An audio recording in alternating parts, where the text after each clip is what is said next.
الفترة الأخيرة لاحظت من رسائل كتير إن الأمهات اللي بتنفصل عن أزواجهم بتسيب أولادهم مع الزوج وهم عمرهم 5 و6 و10 سنين، مش تحاملا هنا على الزوج، ولكن يا جدعان دي بديهيات. الأطفال في السن ده وجودهم مع أمهم أفضل. اللي يقدر يتابع روتين حياتهم بشكل منظم هو الأم، ولابد أيضا من وجود الأب.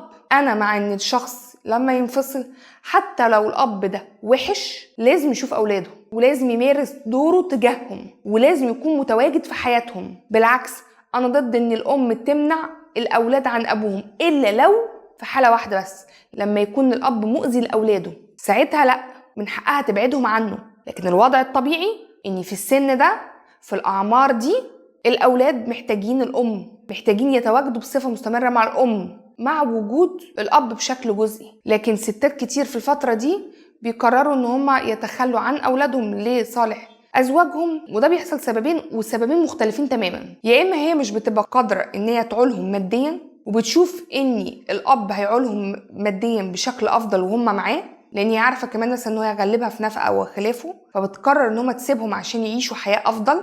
أو للسبب التاني عشان تاخد فرصتها في الحياة في إنها تتجوز وترتبط تاني. وهنا هنيجي الكلمة لازم أقولها مهمة جدا. يا جماعة انتوا لما بتتجوزوا وتدخلوا تجربة لكوا كامل الحق في إن التجربة لما تفشل تخرجوا منها، ولكن لما بتخرجوا معاكوا أطفال لازم تحطوهم في الاعتبار.